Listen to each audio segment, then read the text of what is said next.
بسم الله الرحمن الرحيم. الحمد لله رب العالمين، والصلاة والسلام على أشرف الأنبياء والمرسلين، نبينا محمد وعلى آله وصحبه أجمعين.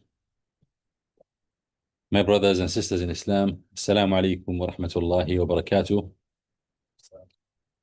Alhamdulillah, with Allah's grace and mercy, we meet in this gathering only 2 weeks or even less than 2 weeks away from the blessed month of Ramadan. This is the time in which every true believer, every mindful, every conscious human being who understand the importance of Ramadan and how Ramadan can be the greatest form of salvation, the rescue, how Allah subhanahu wa ta'ala rescues the believers from the fire of hell. Anyone who grasps this will need to ask themselves, what is the best way to prepare for the month of Ramadan? The Prophet sallallahu alaihi wasallam mentions in the hadith recorded by Imam An-Nasa'i and Imam Ahmad and classified as authentic by Imam Al-Albani and many other scholars. The Prophet ﷺ says in this hadith that's narrated by Abu Huraira radiallahu anhu, he says, Ataakum Ramadan. Here comes Ramadan. And this is the way of saying Ramadan is your guest. Prepare yourself as to how will you receive this guest. The glorious, blessed month of Ramadan has come to you. So prepare yourself for the month of Ramadan. Ataakum, in one narration, Ja'akum Ramadan. Ramadan has come upon you. So how will you prepare for it? How will you receive it? He says, Shahrun Mubarak. This is a blessed month in which you will be blessed. Such a blessing that will last with you for the remainder of the year and for the remainder of your life. شهر مبارك فرض الله عز وجل عليكم صيامه. Allah obligated upon you the fasting of it. Then he says, تفتح فيه أبواب السماء. All the gates of heaven, all the gates of Jannah shall be open, wide open in the month of Ramadan, denoting the acceptance, the mercy of Allah subhanahu wa ta'ala, the many people who will be admitted to Jannah in the month of Ramadan. وَتُغَلَّقُ فِيهِ أَبْوَابُ الْجَحِيمِ. And all the gates of the fire of hell shall be shut. And there is no form of evil that occurs except that it is the result of the fire of hell. So when it shuts, that also denotes the fact that there is no evil that's going to take place in the month of Ramadan. And not many people will enter the fire of hell. وَتُغَلُّ فِيهِ مَرَدُ الشَّيَاطِينِ. And the mighty jinns will be chained up such that they won't be able to achieve what they usually achieve outside the month of Ramadan. Then he says, وَفِيهِ لَيْلَةٌ خَيْرٌ مِنْ أَلْفِ شَهْرٍ. And there is in it, the month of Ramadan, there is in it a night that is greater than 1,000 months, that is better than 1,000 months in terms of the reward, the blessing, the barakah, the mercy that Allah subhanahu wa ta'ala will bring down in that night. This night is greater than all nights, greater than 1,000 months. من حرم خيرها فقد حرم الخير أو فقد حرم. Whoever is denied, deprived from the khair, the goodness that is in that night, is truly deprived. So given all this khair, all this goodness that the Prophet ﷺ described in this hadith as well as many other hadith, a true Muslim would have to ask themselves, how do I prepare for the month of Ramadan? How do I prepare myself for Allah subhanahu wa ta'ala to bless me? For Allah subhanahu wa ta'ala to deem me worthy of his mercy. Because Allah subhanahu wa ta'ala is merciful, and he will only allow certain people with certain characteristics to come close to Allah subhanahu wa ta'ala. Not everybody gets to worship Allah subhanahu wa ta'ala. We only worship Allah with his permission, when he permits us. And Allah subhanahu wa ta'ala decreed that he will only bring close to him those who are deemed worthy of this. Those who are deemed worthy of the mercy of Allah subhanahu wa ta'ala. وَرَحْمَتِي وَسِعَتْ كُلَّ شَيْءٍ. Allah subhanahu wa ta'ala says, I have a very vast mercy that can potentially encompass everything. وَرَحْمَتِي وَسِعَتْ كُلَّ شَيْءٍ. My mercy encompasses all things, everything. فَسَأَكْتُبُهَا لِلَّذِينَ يَتَّقُونَ. I will prescribe my mercy to those who are pious. So despite the vastness of Allah's mercy, He will only give it to those who are worthy of it. So at the beginning of the month of Ramadan, the question that we should all have is, how do we become worthy, or how do we qualify for the mercy of Allah subhanahu wa ta'ala? Right? So this is the topic of today's talk. Inshallah, next week we will be talking about the specific virtues of Ramadan and the specific virtues of fasting. We will be speaking about them next week, bi'idhnillah ta'ala. Today, I want us to speak about something a bit more generic, something that is a prerequisite to receiving the mercy of Allah subhanahu wa ta'ala in the month of Ramadan and otherwise. And this is what we find in the Quran. The prerequisite, the condition, is the soundness of a person's heart. Having a sound heart, having a pure heart, pure from any form of attachment to anything other than Allah subhanahu wa ta'ala. Anything of this dunya, the heart should be pure from it. In the most ideal form of the heart, al-qalbu salim, the heart that is sound and healthy, and that heart is the heart that can come to Allah subhanahu wa ta'ala and arrive at Him and be in the companionship of Allah subhanahu wa ta'ala, is a heart that is pure from the filth of this dunya. Number one, Allah subhanahu wa ta'ala will only allow you to come close to Him, to enjoy His companionship in this dunya, through your heart. You don't get to be physically close to Allah subhanahu wa ta'ala, not in this dunya. You don't get to see Allah subhanahu wa ta'ala, not in this dunya, except with your heart. So if you want to be with Allah, that companionship will be in the form of your consciousness of Allah subhanahu wa ta'ala, being with Allah in that sense. And also you being able to see Allah in this dunya will occur only through what you know of Allah subhanahu wa ta'ala. So what you know of Allah, your mindfulness of Allah subhanahu wa ta'ala, this is you being with Allah subhanahu wa ta'ala. And that companionship is something that Allah will not give to anyone. You have to have a pure heart. If your heart is not pure, is not clear from two things, from attachment and glorification to other than Allah subhanahu wa ta'ala. That's number one. Number two, your heart has to be in the absolute form of certainty. It has to be, your heart has to be in the absolute form of certainty. And this is called yaqeen, to have to be certain about everything that you should be certain about as a believer. So two things, absolutely nothing to be attached to in this dunya. And that is to be clear from shahawat. And to be in the most complete form of certainty, yaqeen. And that is when your knowledge of Allah subhanahu wa ta'ala has become in its maximum possible level. Only in that case, your heart will become a sound heart. So your ability to be with Allah, this is the conditions for it. So the more impurities you have in your heart, and the impurity can be in the form of things that you are doubtful about, or things that you believe in, but your faith in them is not strong, is not strong enough. You still have disclarity in certain things that you believe in, but they're not clear. Right? So that's the absence of al-yaqeen. And also when it comes to attachments, shubuhat or shahawat, shahawat is when you feel some form of attachment in your heart to anything of this dunya. To the degree to which you have any form of attachment, you will be distant from Allah.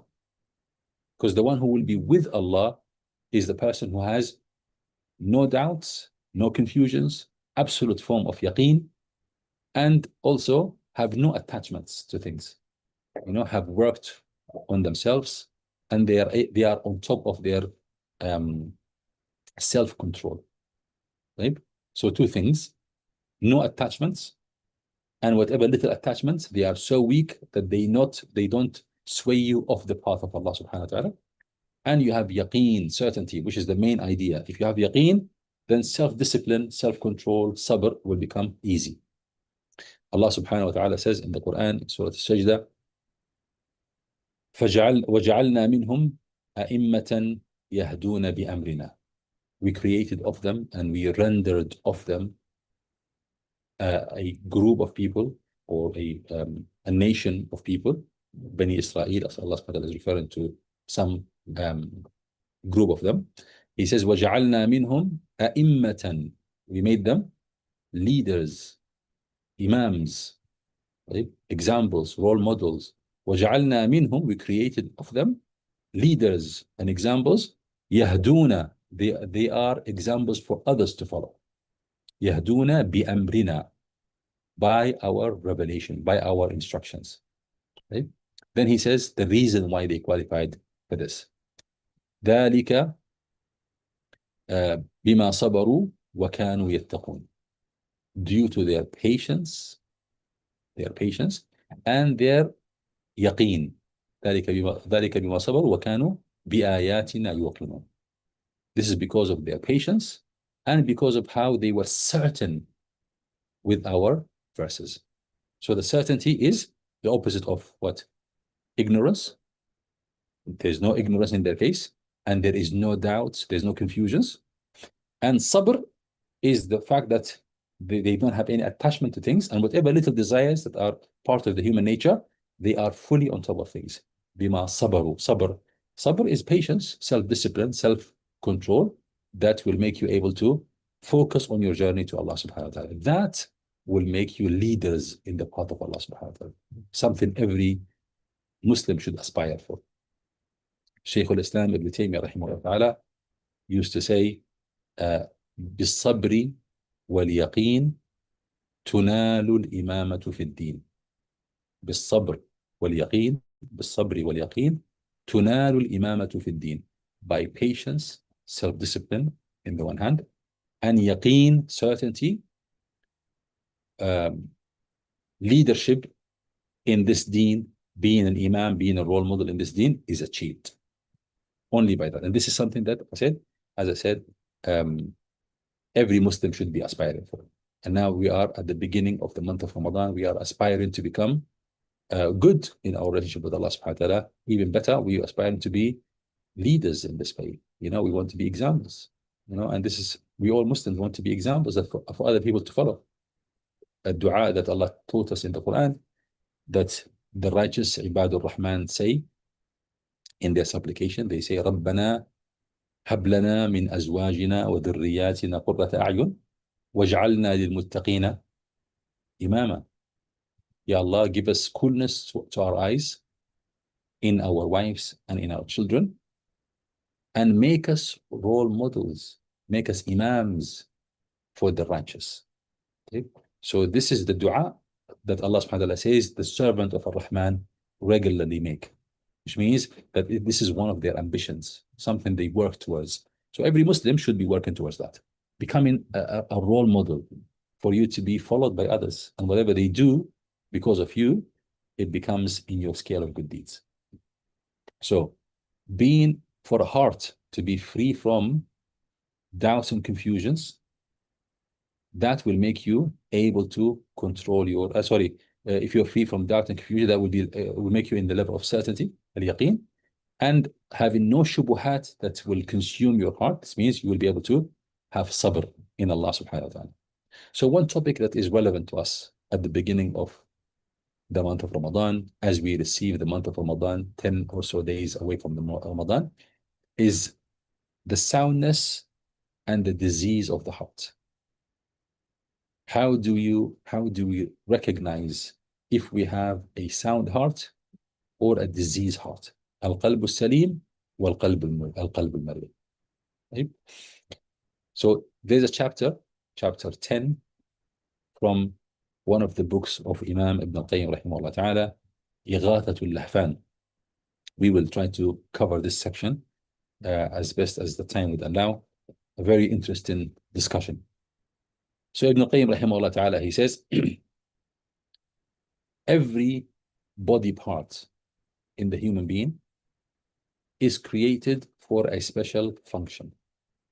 Every body part in the creation of a human being is created for a certain function. And you can judge that this part of the human body is perfect, is sound, by asking yourself, is it fulfilling its function? Is it functioning? Is it doing its job? If it's doing it in the most perfect and complete of ways, you can say this is a sound, this is a good body part. If it's not doing it at all, or if it's doing it partly or with some form of dysfunctions, then you can say this is a part that is not sound. This is a part that is unhealthy.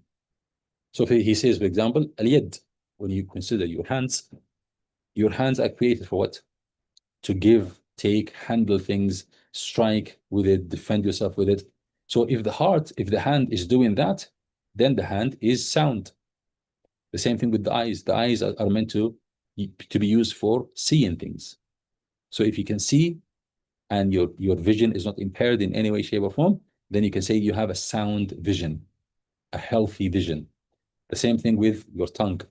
Your tongue, its job is to communicate, is to be able to utter words and to express your feelings without stuttering, without feeling confused. So if the tongue is unable to fulfill that job, then this is a weak or a diseased bodily part. He says, likewise, the heart of a human being, our hearts. For you to be able to judge whether your heart is sound or diseased, you need to first ask yourself, do I understand what is the function of the heart? What is the heart meant to do in the first place?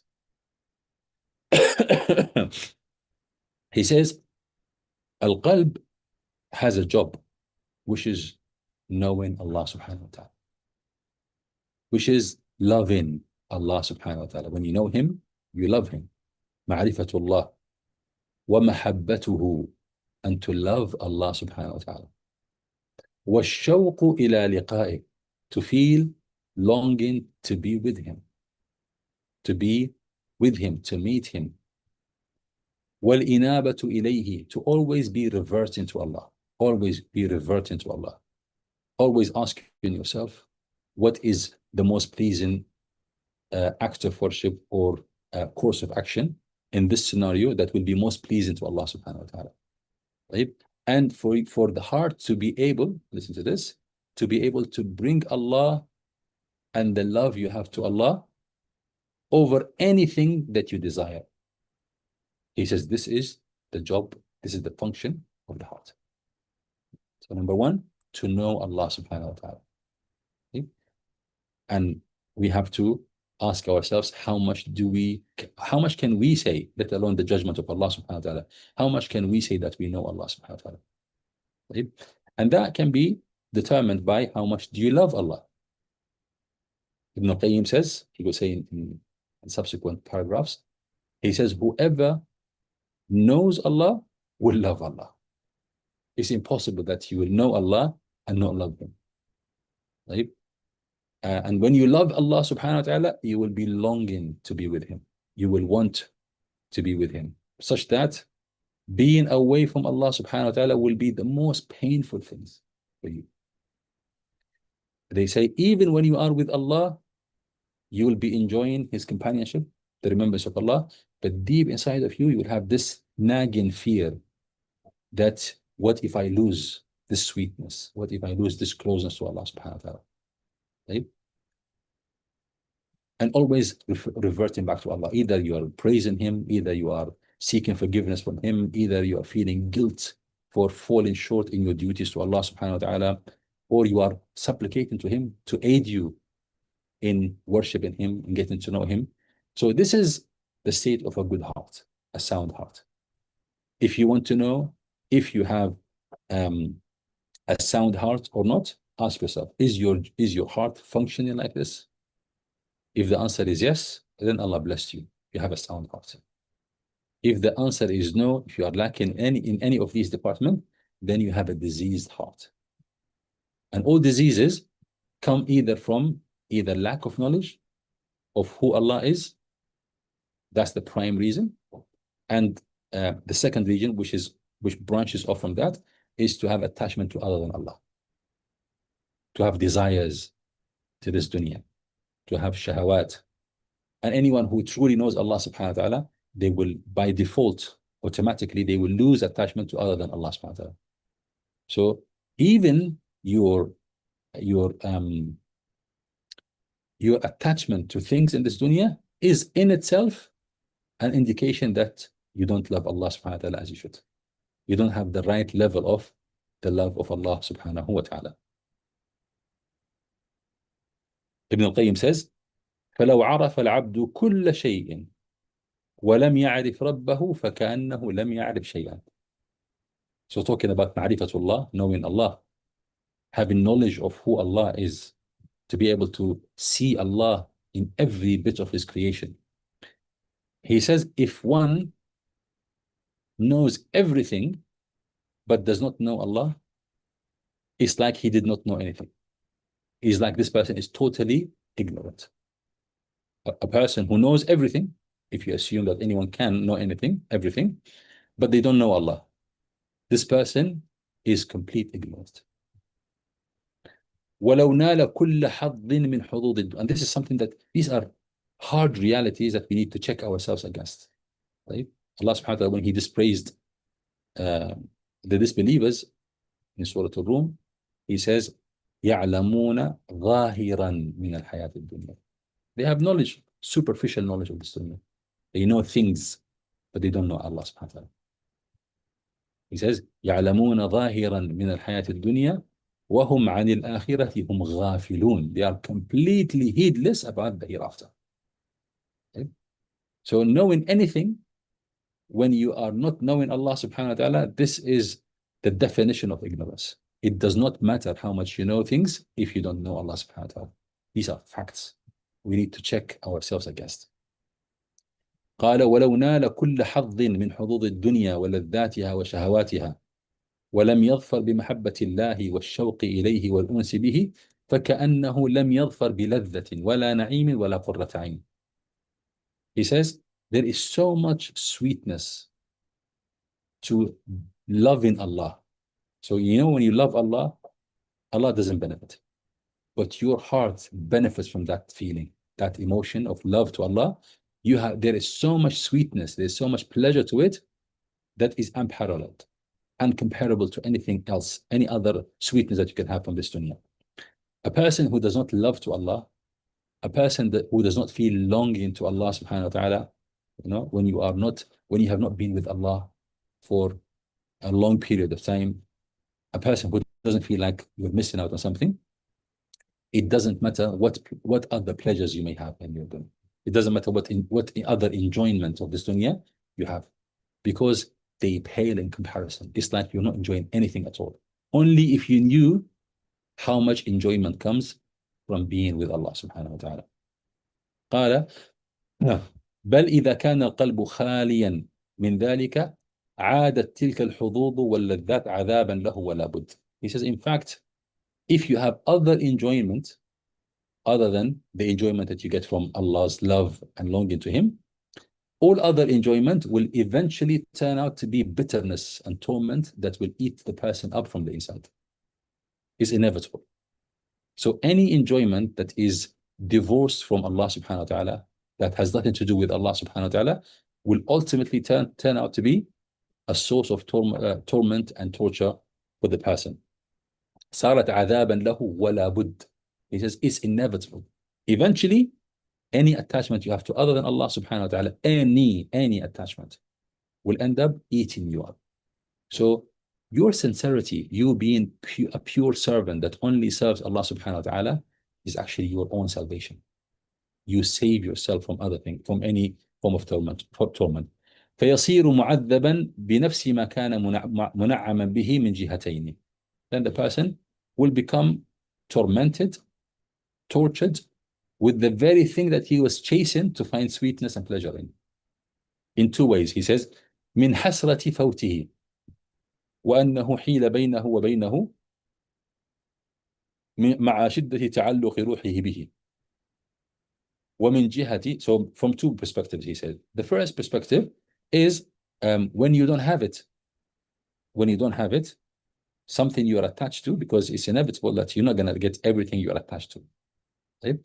And when you get it, sorry, before you get that, he said, before you get it, you will have this sadness that is in your heart that's eating you up for wanting something so desperately. So it's a torment. وأنه حيل بينه وبينه, and the fact that you cannot get what you want. This is tormenting you from inside, despite of the strong attachment you have to it in your soul. So that's one form of torment. ومن جهة فوت ما هو خير له وأنفع.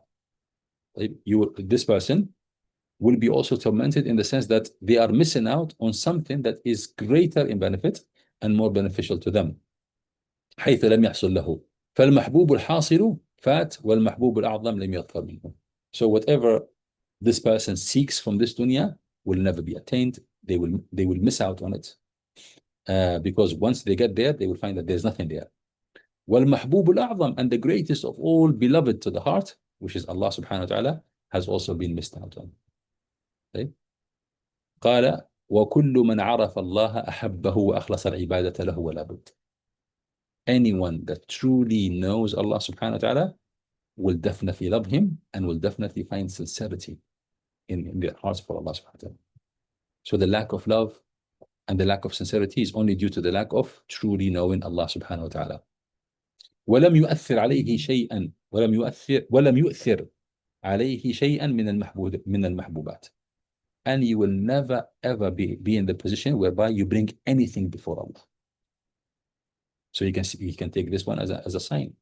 If at any point there is something that is more important to you than Allah subhanahu wa ta'ala, as he says, فَقَلْبُهُ مَرِيض. That's when you know you have a diseased heart. قَلْبُهُ مَرِيض. كما أن المعدة, he says, he is giving you an analogy here. He says, like how the stomach pit, المعدة, إذا اعتادت أكل الخبيث وآثرته على الطيب سقطت عنها شهوة الطيب وتعوضت بمحبة غيره. He says, very much like a stomach, your stomach. If a stomach of a person has gotten used to consuming unhealthy stuff, right? Take, for example, the people who are addicted to smoking, right? The stomach can become so used to consuming unhealthy stuff that when they are presented with healthy stuff, it doesn't fancy it anymore. It doesn't have desire for it. And subhanAllah, you see this, I see this sometimes, even in the masjid, sometimes at iftar in Ramadan, I see some brothers, may Allah subhanahu wa ta'ala forgive them and help them recover from this bad habit. They would break their fast with dates. And immediately after the salat, rather than going for a proper meal, they want to go outside and smoke. Right? They don't desire proper food, which is awaiting for them in the masjid downstairs. They would rather take the dates and go out and smoke. They were longing for the cigarette more than they were longing for good food. He says this is an example for somebody whose heart has been consuming a lot of unhealthy stuff, that they have developed actually passion. They developed a desire and craving to unhealthy stuff other than Allah subhanahu wa ta'ala. And they try to find comfort in that. He says, rahimahullah ta'ala, so this is how you can tell that the heart is healthy or unhealthy. Then he goes on to say, and it is possible that the heart will be sickened and extremely sickened. طيب? ولا يعرف به صاحبه. And the person will not even know that his heart or her heart is in an extreme state of sickness. They will not even feel it. Why is that? He says, رحمه الله تعالى, لاشتغاله وانصرافه عن معرفة صحته وأسبابه. Because this person has no mind to check in the soundness and the healthiness of their hearts. If this is something that is not of interest to them, the heart can be diseased over a long period of time, and they can be in the verge of dying, the heart, and they will not even know. He says, بل قد يموت وصاحبه لا يشعر بموته. Rather, it is also possible that this heart will die completely, and the person will not even know that the heart has died. This is very relevant to Ramadan. We are in the month of receiving Ramadan, or we are about to receive Ramadan. He says it is possible, and we want to ask ourselves, are we walking around with a diseased heart? Even worse, are we walking around with a dead heart? A dead heart that hardly thinks about Allah subhanahu wa ta'ala, that hardly finds it possible to concentrate and be with Allah, even in the salat, even in the salat. Right? You can be moving in the salat, all the physical movement, but if you ask yourself honestly, have I been conscious that I was in a communication with Allah subhanahu wa ta'ala? An honest answer will be, not really. Okay? What does that say about our hearts? A good heart is the heart that thinks about Allah all the time. Leave that aside. We are asking ourselves in the salat, in this special connection with Allah subhanahu wa ta'ala, are we actually connecting with Allah subhanahu wa ta'ala? Okay? So it is very important for us to know that your ability to worship Allah subhanahu wa ta'ala in the month of Ramadan, mainly because we are about to receive Ramadan, but otherwise in general, that is dependent on the soundness of the heart. A heart that is sickened, just like a sick person. If somebody is sick in their bed, how far can they go if they were to go to a walk, for a walk, or to do some activity? They are sick. Right? If they are dead, they are not going anywhere. So the heart is like that. If the heart is sick, in terms of going and moving towards Allah, you can't. You are sick. In terms of if the heart has become completely dead, means that it is unable to move to Allah at all. So one of the greatest checks we need to do at the beginning of Ramadan is to check ourselves like this. Do we have a sound heart, a sickened heart, or a dead heart? He says, وَعَلَامَةُ ذَلِكَ. What is the signs? What are the signs that a heart has become dead? He says, عَلَامَةُ ذَلِكَ أَنَّهُ لَا تُؤْلِمُهُ جِرَاحَاتُ الْقَبَائِحِ. That the person will do and commit some grave sins, ugly sins, and they will not feel any pinch in their hearts. Like, take, for example, lying. Lying is something that we take very lightly. Like, somebody would lie, and they will fail to see how ugly lying is. He says that's a sign that this heart is dead. Right? Like a dead person. If you poke and pinch a dead person, a corpse of a person that's dead, would they feel anything? No. He says when a person commits a sin and they don't feel anything at all, this means that the heart is dead, it's not functioning. It's supposed to make you feel bad. If it's not doing that, then the heart is dead. علامة ذلك أنه لا تؤلمه جراحات القبائح ولا يوجعه جهله بالحق وعقائده الباطلة. الله أكبر. He says also one of the indications is that when one becomes aware that there is a lot of this deen, a lot of this Islamic knowledge that I am still unaware of, they still feel indifferent about it. They feel okay. They don't feel panic. They don't feel stress. They don't feel desperation for Allah subhanahu wa ta'ala to help them. They feel that it is okay for me to miss out on some Islamic knowledge, and things will be fine. They don't feel any pain in their hearts. A sound heart is a heart that feels desperation to Allah subhanahu wa ta'ala when they cannot understand any one verse from the Quran. قال فإن القلب إذا كان فيه حياة يألم بورود القبيح عليه ويألم بجهله بالحق بحسب حياته. He says, for a heart, when the heart is good and sound and healthy and full of life, then he will feel pain as a result of committing anything indecent. وَيَأْلَمُ, also another form of pain, would result from being in a state of ignorance about anything of al-haq. Right? How much pain? How much pain? He says that pain بِحَسَبِ حَيَاتِهِ.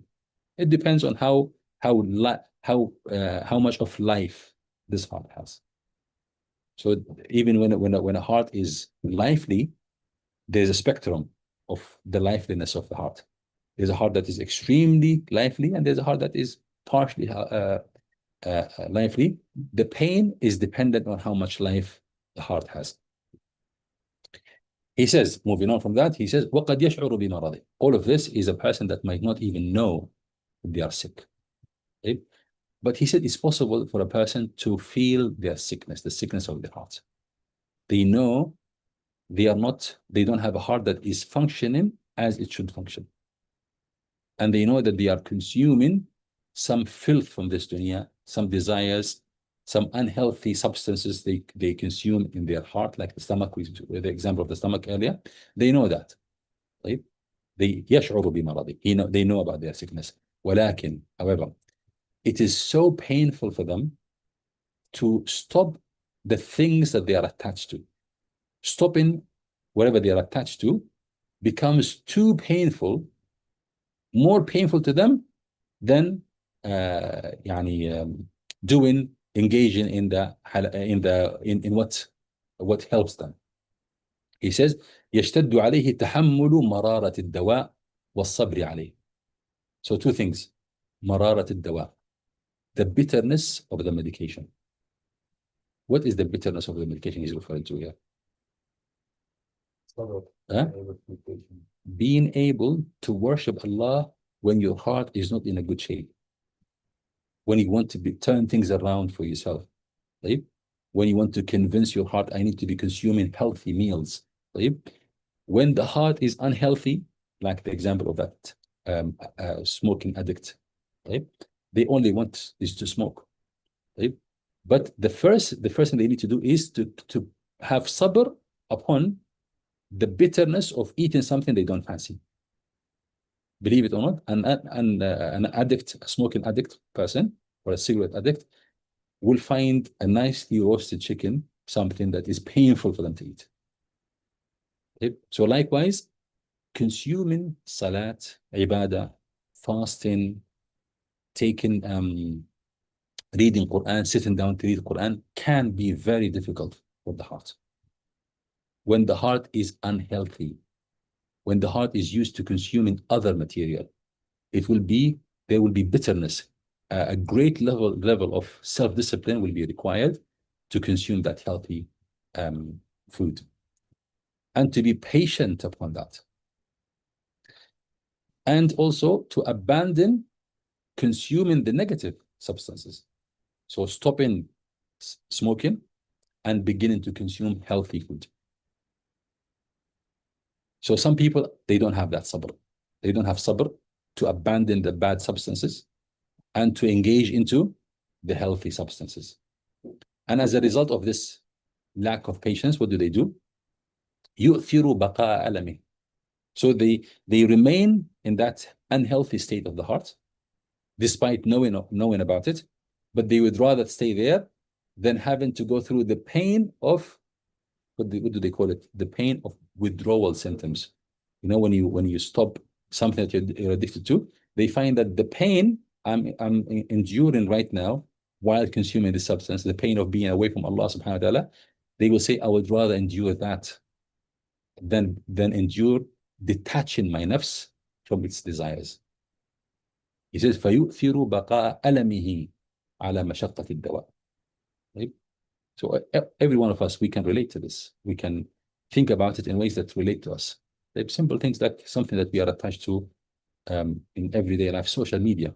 You know how addictive it can be. Right? This is the sickness itself. Social media is what's sickening the heart. So think about abandoning social media, despite of the attachment one has for it, and engaging in Quran when your heart is still in the social media. Do you see how difficult it is to engage with the Quran, and you will be wanting to pick up the phone every now and then and check what's latest, yeah? So abandoning the source of the disease becomes too painful that the person would rather stay away from the Quran and endure that pain rather than enduring the pain of detaching the nafs from its desires. Right? So he says, فَيُؤْثِرُ بَقَاءَ أَلَمِهِ. Staying away from Allah is painful. But for them, uh, taking that medication, which involves detaching the nafs from its desires, that is far more painful for them than the pain they experience from being away from Allah subhanahu wa ta'ala. He says, rahimahullah ta'ala, فَإِنَّ دَوَاءَهُ فِي مُخَالَفَةِ الْهَوَى. The cure is to go against your desires. That is the cure. وَذَلِكَ أَصْعَبُ شَيْءٍ عَلَى النَّفْسِ. That is the most painful thing for the nafs. The most painful thing for the nafs is to go against its desires. Then he says, وَلَيْسَ لَهَا أَنْفَعُ مِنْهُ.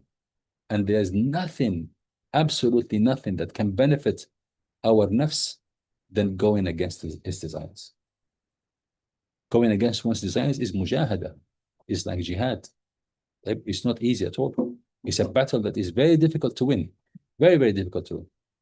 And that's why Allah subhanahu wa ta'ala, when He stipulated the conditions and the characteristics for those who will be attaining Jannah, He says, وَأَمَّا مَنْ خَافَ مَقَامَ رَبِّهِ.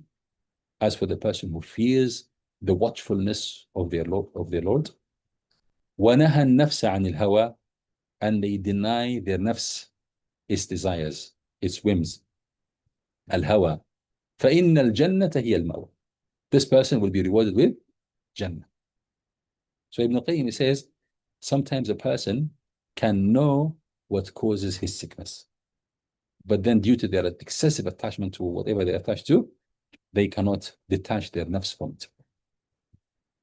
He says sometimes also, so that's a third scenario. So the first scenario is what? One who does not even know that their heart is sickened, because they don't know that their heart is dead. That's the first scenario. The second one is one who knows, right, but they cannot bear detaching themselves from their desires. So they would rather remain in that state of sickness, right? He says, and there's a third possible scenario. وَتَارَةً يُوَطِّنُ نَفْسَهُ عَلَى الصَّبْرِ. Sometimes you find a person able to talk himself into patience, into self-restraint. He makes resolve. He makes a decision that that's it. I am stopping this. I'm deleting all the apps, all the social media apps.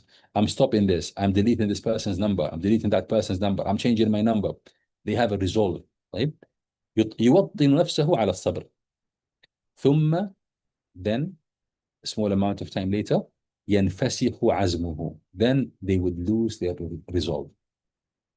Whatever resolve they had, it only lasts them for a short period of time. Okay? So this different to the first two. This person at least began to move towards Allah subhanahu wa ta'ala, took a resolution, made a resolve, had a determination, but it was short-lived. وَلَا يَسْتَمِرُ مَعَهُ. Why is that? Anyone can tell us why this person, which could be any one of us, which could be something that we struggle with all the time, why would somebody have a resolve, a determination, that only lasts them for a short period of time, but then they break down? The yaqeen he has in this. The ilm, the knowledge they have is not into the level of yaqeen. They have some form of knowledge. Yaqeen is the complete form of knowledge. So they don't have yaqeen. They have an amount of knowledge. This amount of knowledge only lasts them for this much. So you have that much knowledge, you will only last this much. قال بضعف علمه وبصيرته وصبره. Because of the lack in knowledge. Everything goes back to the lack of knowledge. Even sabr, even self-control. Self-control is only possible to the degree to which you have knowledge. You can't talk yourself into self-restraint unless your nafs is willing to come with you. You have to talk yourself into self-control or in doing the right thing. And what do you say to your nafs when you talk to it? When you talk to your nafs saying that I should not be doing this, what do you say to it if you don't have knowledge? Right? Like a person who, for example, they want to lose weight. Right? What do? They say, I want to become healthy. I want to do this. I want to do that. But all these intentions, they are not strong enough. They get to a certain point where they would say, I don't care what people think of me. Let them say fat. So they find their attachment to food and to their bad habits is stronger than their desire to the pain they receive from being called fat or overweight. Huh? But if they had Allah in that, if they were doing it for the sake of Allah, then that will be the knowledge, and depends on how much knowledge of Allah they have, there will be the knowledge that will last them. So a lot of people, they start something to change, but it doesn't go far. It's only ما كان لله بقي واستمر. What is for the sake of Allah will last. And whatever is not for the sake of Allah will not last.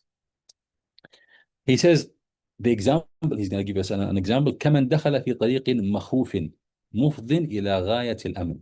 Like a person who gets into a path that is full of scares and a very fearful, very scary path, a jungle or a desert, dark, full of evil creatures, beasts. But it will lead you to the most secure of places. You go through the jungle, eventually you get into the most إلى غاية الأمن, the most secure of places. وهو يعلم أنه إن صبر عليه انقضى الخوف وعقبه الأمن. You will know that you will have to endure whatever you have to endure. Be patient. The cold, the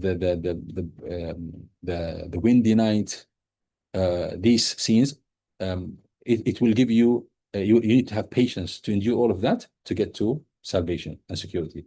قال فهو محتاج إلى قوة الصبر. You need to have sabr, self-control, so that you can continue in this path. وقوة يقين بما يصير إليه. Where you're going, the place where you are heading has to be clear in your head. You have to have vivid vision of where you want to be, when you want to go. That is what will keep you going. He says, ومتى ضعف صبره ويقينه رجع من الطريق. Whenever this person's patience, sabr, or clarity of the purpose becomes weakened, then this person will come back halfway, will not continue the journey. ومتى ضعف بصره ويقينه رجع من الطريق ولم يتحمل مشقته. He will not be able to endure the hardships, the difficulties, the obstacles, all the calamities that he may see in this path or may meet in this path. It will be difficult for them to endure. ولا سيما, especially, he said, especially in عدم الرفيق, when you have no companion, when you are the only one journeying in that path. That makes it even worse. Lack of sabr, patience, lack of yaqeen, certainty, and also lack of friends, lack of companions who are in the same journey as you. Right? And this is a calamity that a lot of us will face a lot of the time. Ulama, they say, this is the reason why in Surah Al-Fatiha we ask Allah subhanahu wa ta'ala to guide us to the path of those who received Allah's favor. Right? Those who received Allah's favor, those whom you know, those who are ahead of you, the prophets of Allah, the messengers, the martyrs, the scholars, right, who are in this path and they are ahead of you.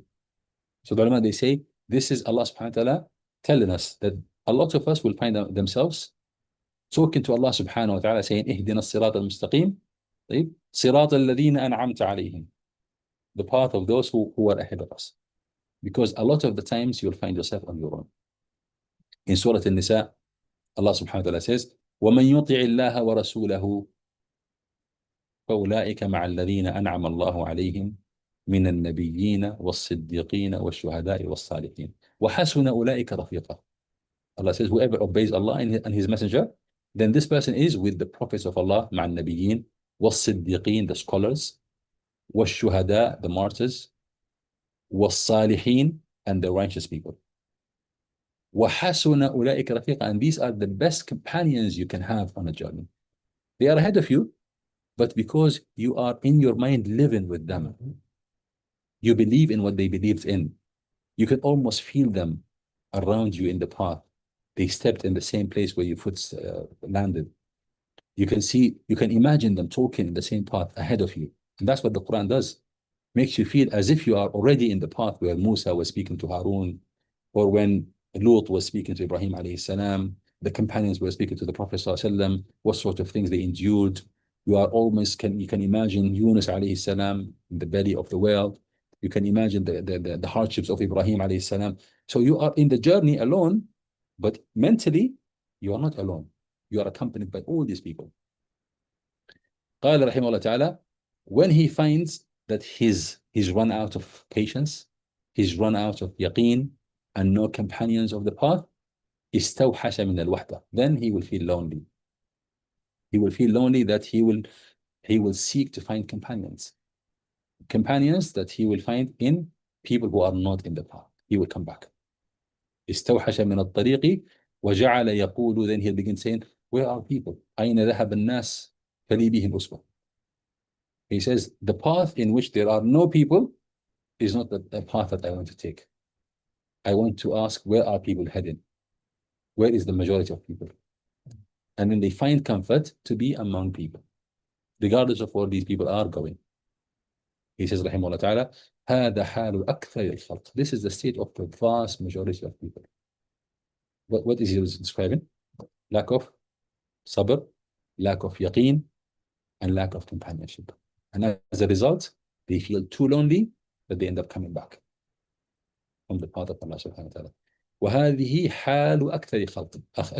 This is the state of the vast majority of people. وهي التي أهلكتهم. This is what destroyed people.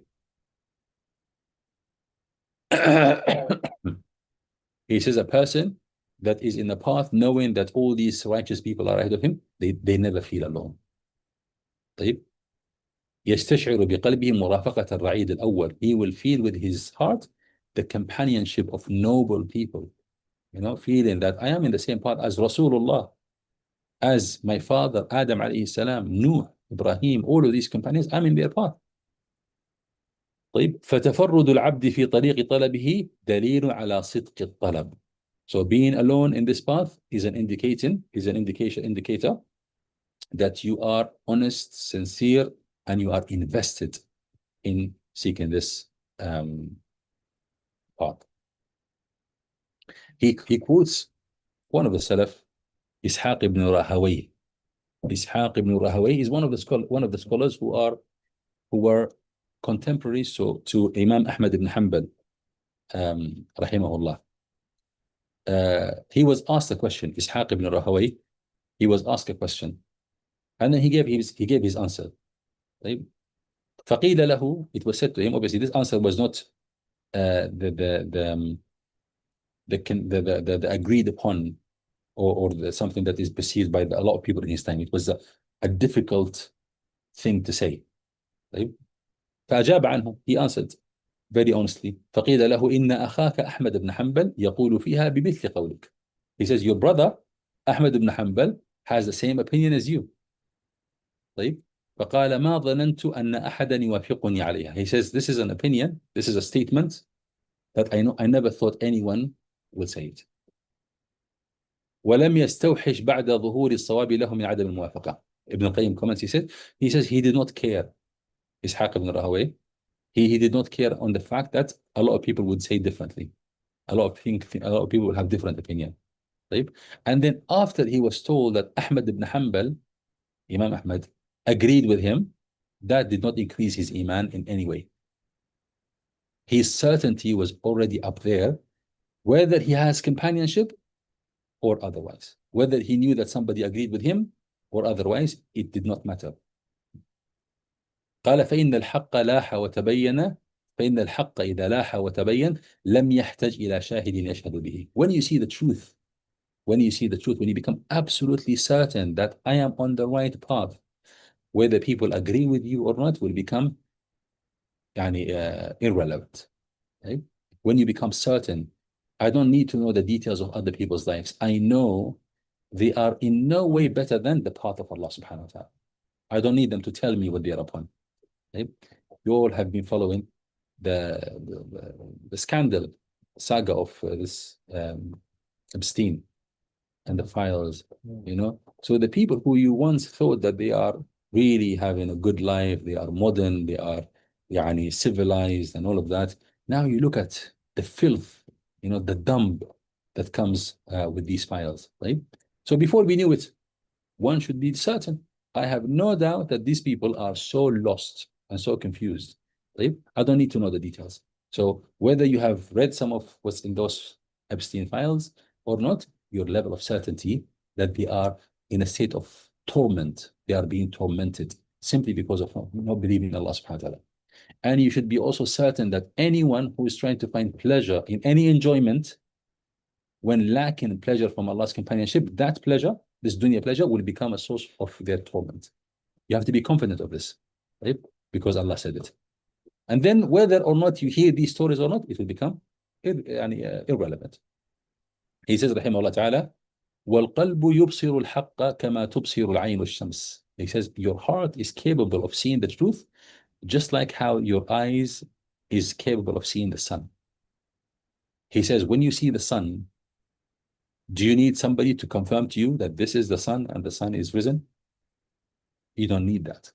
Right? It will become irrelevant. You don't seek somebody to confirm to you whether the sun has risen or not. You can see it. Right? He says, like that, your heart. When you see the truth, you will not need confirmation. You will not need affirmation of other people. You will not need their approval. You will not need their companionship.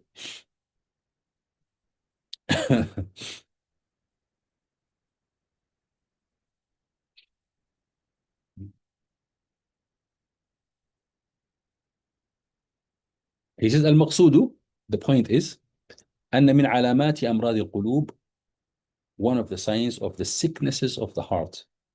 And this is what we aim to fix before Ramadan. عدولها عن الأغذية النافعة الموافقة لها إلى الأغذية الضارة. For the heart to depart from nourishing substances, nourishing food, referring to the Quran, Salat, Dhikr, Dua, Da'wah, all of that, abandoning all of this and consuming non-healthy substances. طيب. وعدولها عن دوائها النافع, to leave the cure into something that will cause you the sickness. فهنا أربعة أمور. So here we have four things. He says a substance that is nourishing, غذاء نافع, ودواء شاف, and a medication that is curing, a curing medication. So the first one is a food, a type of food that is nourishing, غذاء نافع. And then a curing medication, دواء شاف. And then number three, غذاء ضار, a type of food that is harmful. And داء مهلك, a poison that is destructive, something that will just destroying, a destroying poison. Four things. He says, القلب الصحيح, the qalb that is healthy, يؤثر النافع الشافي على الضار المؤذي, will always prefer the type of substances for consumption that is healthy, right, over anything that is unhealthy. You know, this favoring his choices, decisions, desires, what you long to, right? So we can ask ourselves, you know, when you are in the middle of your Quran recitation and then you feel like you want to check the latest post on social media, right? What is happening there? While you are consuming something that is healthy, you lose your enjoyment and you long for something that is not healthy. What does that say? The heart is not in a good state. When you are with Allah and then you remember people, you want to go and hang around with people, right? When you get tired of the companionship of Allah and the companionship of the prophets of Allah and the righteous people who are mentioned in the book of Allah, the dhikr, the knowledge, like when you get tired of this, and now you say, I want to socialize, I want to go and speak to people. Right? What does that say about your heart? There is sickness there. Uthman bin Affan radiallahu anhu says, لو صحت القلوب لما شبعت من كلام الله. If these hearts will be sound, it will never have enough of the book of Allah. But we get tired of the book of Allah because of some form of sickness. Yes, some form of sickness can be in one part, one degree of the spectrum, and another part of the spectrum as well. So, but if you at some point you get tired of the remembrance of Allah, tired of the Quran, tired of the ibadah, then that shows that there's sickness in the heart.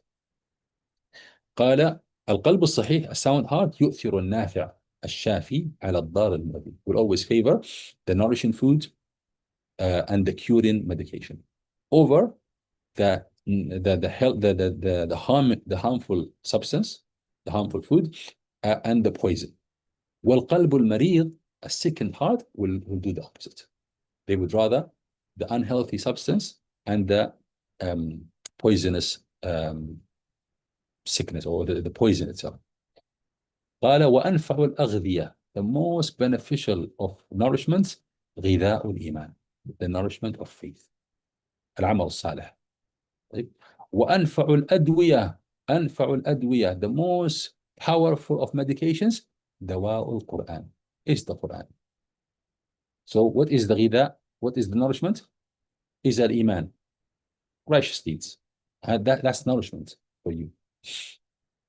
So meaning that every time you consume a spiritual substance, i.e. an act of worship, you should feel healthier afterwards.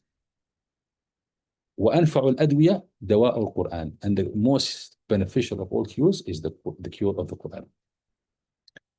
قال, so this is one of the علامات of صحة, one of the signs of the soundness of heart, that you will feel inclined towards ibadah, iman, and also inclined towards Quran. قال ومن علامات صحتك, one of the signs of the soundness of the heart also, أن يترحل عن الدنيا حتى ينزل بالآخرة ويحل فيها حتى يبقى كأنه من أهلها وأبنائها جاء إلى هذه الدار غريبا يأخذ منها حاجته ويعود إلى وطنه. For a person to feel as if they have already departed from this dunya and they are actually living in the akhirah. They are in the akhirah. طيب. حتى ينزل بالآخرة ويحل فيها. So the people of this dunya are engaged in this dunya, but this person is already there. They don't wait for the day of judgment to begin, for death to come. They are already living every day as if this has happened to them already. And until he finds himself, this person, as if he is more of the people of the hereafter than he is the people of this dunya. He's present more there than he is present here. He's only here in this dunya.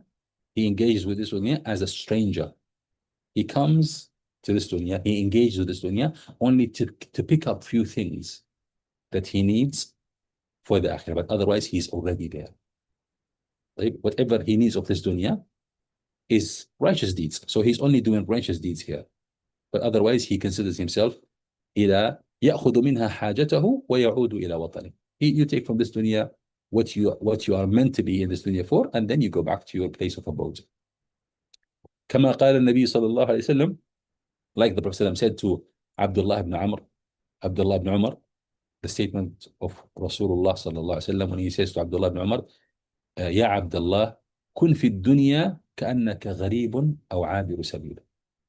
O Abdullah, be in this dunya as if you are a stranger, meaning you don't belong here. So try to spiritually, in your heart, believe that you're actually of the people of the hereafter. Live there, but be here in this dunya like how a stranger would be in a land that is not his. غريب أو عابر سبيل, or somebody that's just passing by. When you are عابر سبيل, what do? You only take from the town in which you stop only how much you need for the journey. That's how you need. قال له, then he said to him, وعد نفسك من أهل القبور, and consider yourself of the people of the grave. Think of yourself as being already there. وقال علي بن أبي طالب رضي الله عنه إن الدنيا قد ترحلت مدبرة وإن الآخرة قد ترحلت مقبلة. This is one of the reasons. It's an indicator and a medicator. It indicates whether or not you are healthy, but you can also use it to medicate an unhealthy heart. You medicate your heart by trying to live in the akhirah. Try to bring yourself to imagine how will you be once you cross the line of death. Ali ibn Abi Talib says, this dunya is departing. And akhirah is coming towards you. The akhirah is coming towards you, and this dunya is leaving. وَلِكُلٍّ مِّنْهُمَا بَنُونَ. And the dunya and akhirah, each one of them has its own people. فَكُونُوا مِنْ أَبْنَاءِ الْآخِرَةِ. Be of the people of akhirah. ولا تكونوا من أبناء الدنيا, and do not be of the people of dunya. How is that possible? Mentally. Mentally. The more you know of the akhirah, the more you will feel as if you are already there. And then this dunya will become meaningless to you. قال فإن اليوم عمل ولا حساب. For today is deeds and no accounting. وغدا, and tomorrow, mean the hereafter, حساب ولا عمل. There will be حساب, and you will lose the opportunity to do righteous deeds. Right? So when you feel that you are already consumed with thoughts of al-akhirah, then what am I doing here? Just working for that. فإن اليوم عمل. Today is the opportunity to do amal, and the akhirah will be hisab alone without any amal. He says, rahimahullah ta'ala, so that's the indication number one. So he's going to count 6. Count with him. So how much do you reckon yourself as from the people of dunya versus how much you think you are of the people of akhirah? That indicates the soundness of your heart. A sickened heart is a heart that all you want is to wear new things, drive new things, build new houses, travel into vacations and holidays, have more power, have more influence, have more people love you, you know. Whereas the people of akhirah is disconnected from all of that. They are thinking about one thing alone, one thing, the day they meet Allah subhanahu wa ta'ala. وكلما صح القلب من مرضه ترحل إلى الآخرة. The minute, the more health the heart finds, the more healthy the heart is, the more you'll find this person will be in the akhirah. In the akhirah, meaning this will be your thoughts. وقرب منها حتى يصير من أهلها. You will keep getting closer and closer to the akhirah until you become one of the people of akhirah. SubhanAllah, one interesting verse in Surah Al-Fajr. Allah subhanahu wa ta'ala says, يا أيتها النفس المطمئنة يا أيتها النفس المطمئنة ارجعي إلى ربك راضية مرضية. Oh tranquil heart, come back to your Lord, pleased and being pleased with. يعني you will be pleased and Allah subhanahu wa ta'ala is pleased with you. راضية مرضية. And then he says, فادخلي في عبادي. فادخلي في عبادي. And do enter and be actually part of my ibadah. What does that mean? What do you understand from this? Previously, Yeah, so it means that previously you were with the ibadah of Allah, but you were not actually with them. So when the person dies, Allah will tell them, ادخلي في عبادي. Now be with them. So in this dunya, a person was not with them physically. But in the akhirah, you will be told, now you were spiritually with them during your lifetime. Now enter and be with them physically. Does that make sense? فادخلي في عبادي وادخلي جنتي. So this dukhul physically occurs after death. But this person has already entered Jannah before. This person has already been with the companions of Jannah from before. How? The way the yaqeen they had in this dunya. قال وكلما مرض القلب واعتل آثر الدنيا واستوطنها. He says the more sickened the heart becomes, the more he will favor dunya. Favor dunya with what? With your time and with your energy, with your youth. These 3 things, how you spend them, and you can add your money with it. Right? Your time, your energy, your youth, and your health, and your money. These are the commodities that you have.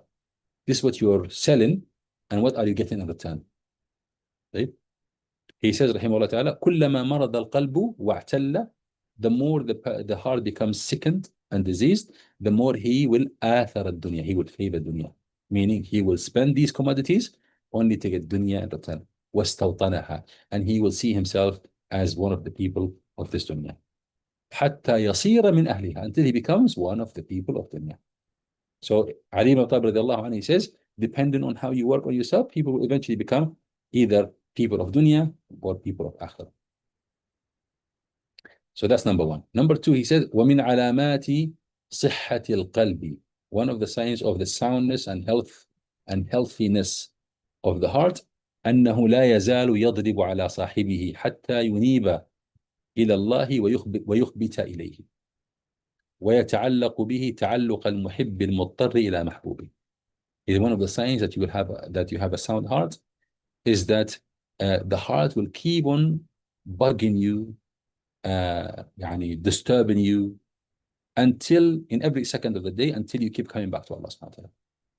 So for example, when you become busy doing a lot of things that are nothing to do with Allah subhanahu wa ta'ala. And by the way, we can be with Allah even when we are doing dunya things by having good intention. But if that's the case, you will not feel that you've been distant from Allah. Sometimes we say, my intention is for Allah subhanahu wa ta'ala. But you can see at the end of the day, if you have a sound heart, you will feel that you've been distant from Allah. You will feel that you've been distant from Allah subhanahu wa ta'ala. How were you distant from Allah subhanahu wa ta'ala? If you had good intentions. Does that make sense? If you, as you claim, as you think, and this is not necessarily because a person is deliberately lying to themselves. No, sometimes the nafs can be so conniving, so deceiving, that it can convince you that this is for the sake of Allah, when it is not for the sake of Allah. And that's why, as a result of it, at the end of a long day, 9 hours, 8 hours, or whatever, of work, and then you end up having to do chores and whatever, at the end of all of that, you feel that I've been distant from Allah. If Allah was in your mind, and that was the intention you had all along, you will not feel distant from Allah at the end of the day.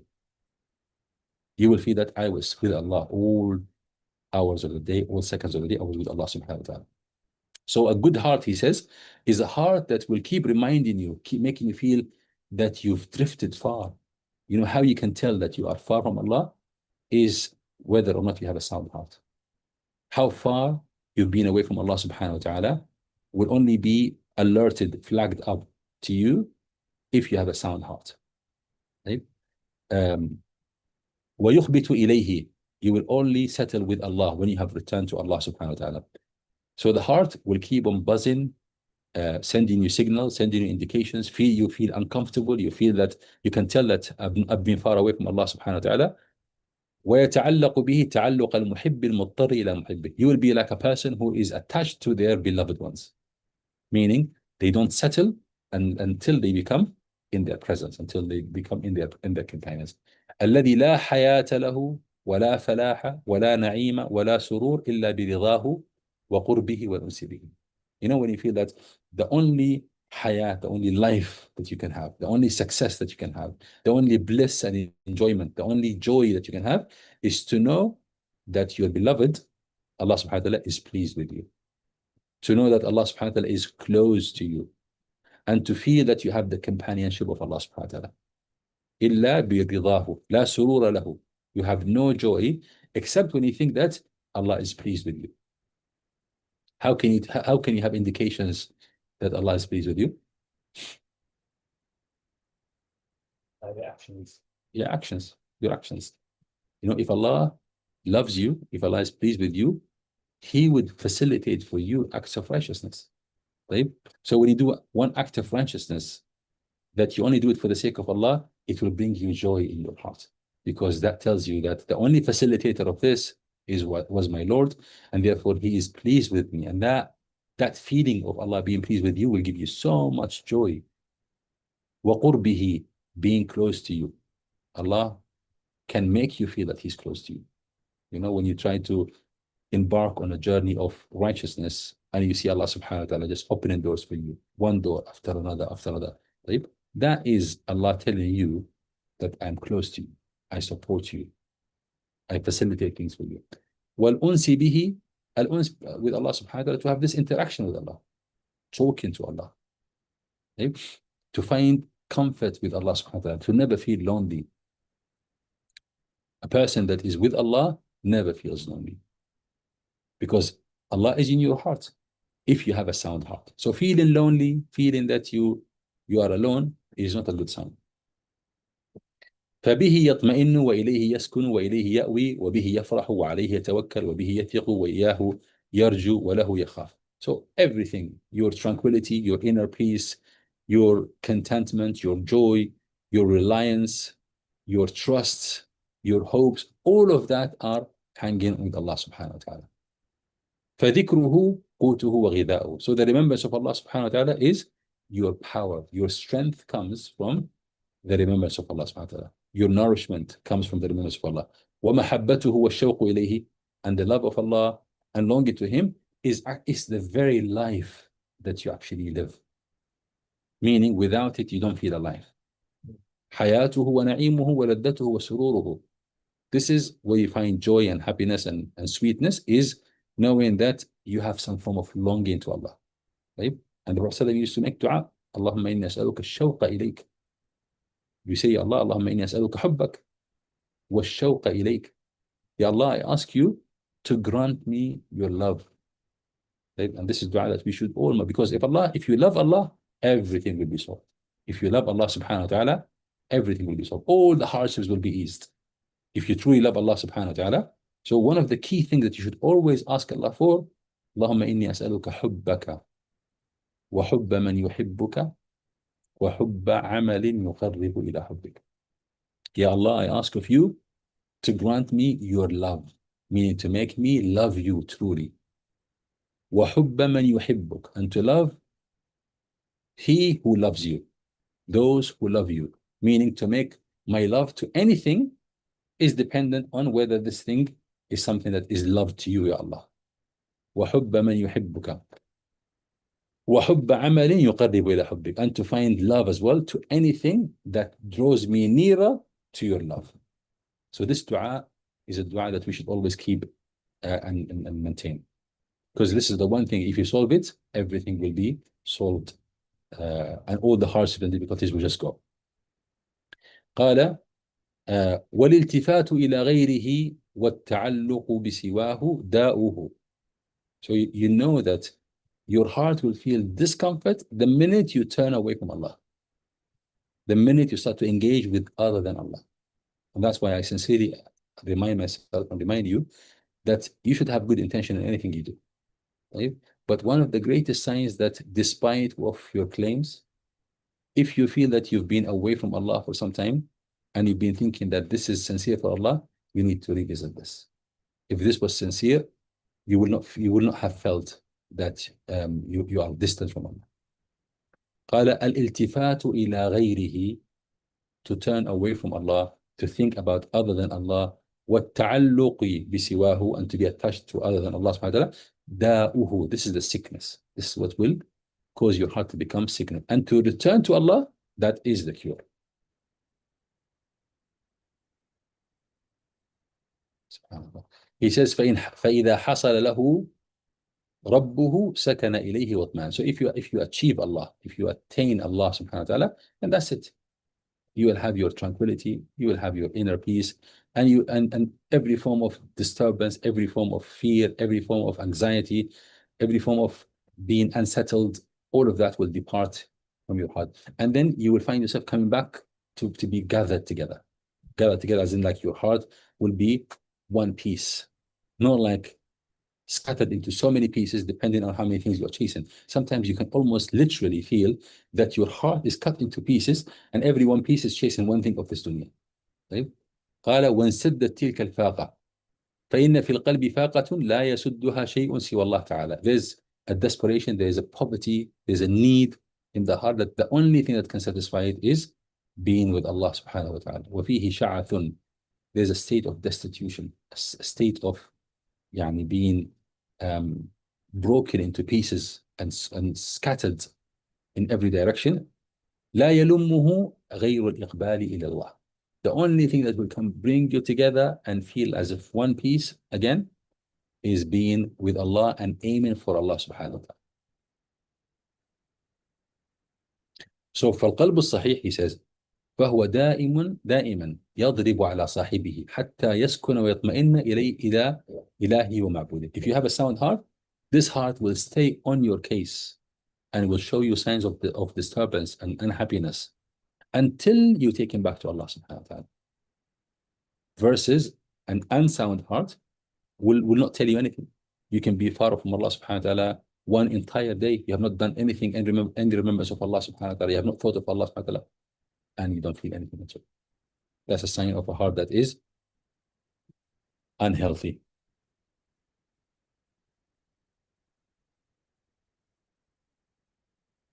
Subhanallah.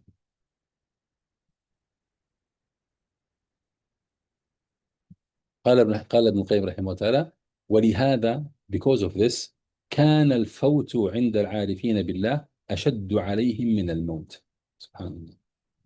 He says because of this understanding, knowing that your happiness, your joy is with Allah subhanahu wa ta'ala, for those who know Allah subhanahu wa ta'ala, being departed or being parted from Allah subhanahu wa ta'ala, even for a split second, is their worst nightmare.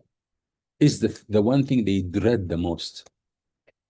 So much so that even when they are in Allah's companionship, they have mixed emotions. They enjoy Allah's companionship, and they also have that fear that, what if I lose this? What wrong can I do that will make me lose this connection?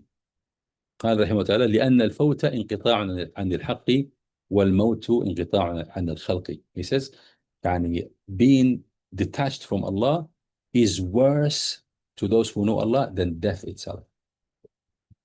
He says because when you are disconnected from Allah subhanahu wa ta'ala, when you are disconnected from Allah, لأن الفوت when you miss out on Allah, that then you have disconnected from الحق, from Allah subhanahu wa ta'ala. والموت انقطاع عن الخلق, when death is only being parted from people, and when you know who people are and who Allah is, there's no comparison. Right? فكم بين الانقطاعين. He says there's a huge difference between the two forms of disconnecting from Allah and disconnecting from people. قال يحيى بن معاذ من سر بخدمة الله سرت الأشياء كلها بخدمته. Whoever finds joy and contentment and pleasure in serving Allah, meaning following the commands of Allah subhanahu wa ta'ala, سرت الأشياء. See, having joy in actually seeking the pleasure of Allah. When you find joy and pleasure in seeking the pleasure of Allah, then everything will find joy and pleasure in serving you. He says, من سر بخدمة الله سرت الأشياء كلها بخدمته. ومن قرت عينه بالله. And whoever's eye become content with Allah, find joy in Allah subhanahu wa ta'ala, such that you don't look at anywhere else when you have Allah. من كان كذلك قرت عيون كل أحد بالنظر إليه. Every person will find pleasure simply at looking at them. Looking at them, following their actions, listening to their speech, because this person has become fully content with Allah subhanahu wa ta'ala. This is something amazing, Allah. The true attraction of a person is really determined on their inner state, because your inner state determines every single word that comes out of you. And you cannot have an inner state that is not beautiful and expect that your outer actions, your outer speech will become beautiful and attractive to people. It will not be attractive to people. Number 3, he says, وَمِنْ عَلَامَاتِ صِحَّةِ الْقَلْبِ. And also, one of the signs of the soundness and the healthiness of the heart, أَنْ لَا يَفْتُرَ عَنْ ذِكْرِ رَبِّهِ وَلَا يَسْأَمَ مِنْ خِدْمَتِهِ وَلَا يَأْنَسَ بِغَيْرِهِ. That this person, this heart, will not stop the remembrance of Allah, will only move on from one form of the remembrance of Allah to another form of the remembrance of Allah.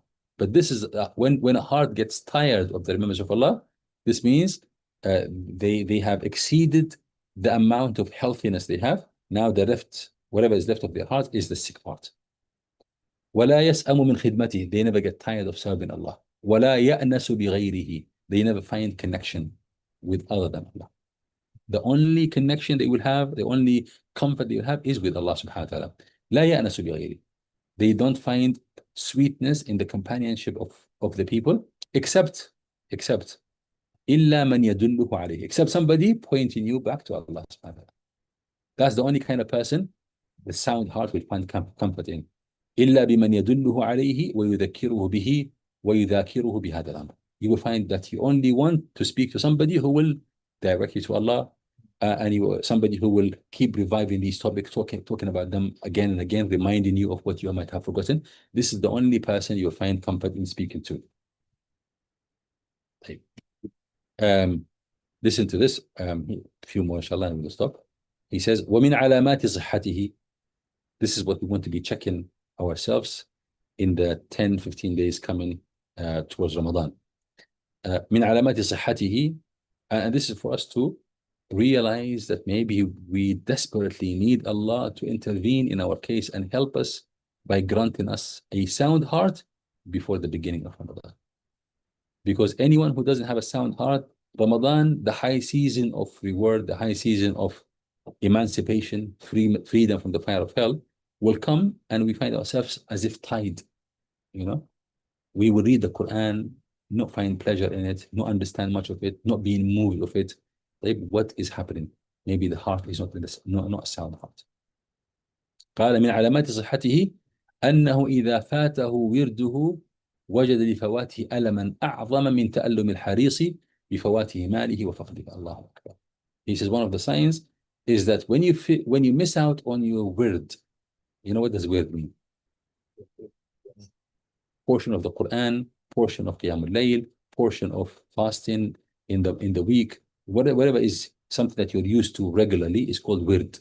But it is a word that is mostly used in relation to Quran and remembrance of Allah. How many times do you say Subhanallah bihamdi? How many times do you say Astaghfirullah? How many times do you say La ilaha illallah wahdahu la sharika lah lahu al-mulku wa lahu kulli shay'in qadir? How much juz of the Quran? This is called wird. Sometimes they call it even hizb. Right? One of the signs of the soundness of the heart is that when you miss out on that, it will give you greater pain, more pain than the pain you will endure in missing out on anything, any money or any wealth from this dunya. If that is not the case, then that's an indication of an unsound heart. ومن علامات صحته, one of the signs of the soundness and healthiness of the heart, أنه يشتاق إلى الخدمة. That you find that this person, the heart longs to serve Allah subhanahu wa ta'ala, anticipates with love and keenness to serve Allah subhanahu wa ta'ala as much as they can. كما يشتاق الجائع إلى الطعام والشراب. Just like how a hungry person will be longing for a nice meal, good food and drink, likewise this good heart will be longing to be worshipping Allah subhanahu wa ta'ala. ومن علامات صحته, one of the signs of the soundness and the healthiness of the heart is that when a person enters into the salat, all their worries and cares depart from their hearts. They no longer have any more worries and cares. In other words, if you come into the salat, you still have something to worry about, then the heart is diseased. Why is that? Because if Allah is all you want, then you are with Him in the salat. And if you are with the one thing that you want the most and you're thinking about other than Him, then this is an indication that the heart is not sound. One of the greatest sound, in fact, one of the functions of the salat is to reveal to you, diagnose you when you have an unsound heart. أنه إذا دخل في الصلاة ذهب عنه همه وغمه بالدنيا. He stops worrying about anything related to this dunya. واشتد عليه خروجه منها, and he will find it very difficult, very hard on his heart to emerge out of the salat, to wrap up the salat and say, we finished the salat. The finishing of the salat becomes very painful. ووجد فيها راحته ونعيمه. A sound heart will find comfort and bliss inside of the salat, unlike an unsound, unhealthy heart. وقرة عينه وسرور قلبه. The joy of the heart, the coolness of the eyes will be in the salat. Otherwise, you know that one of two things is missing.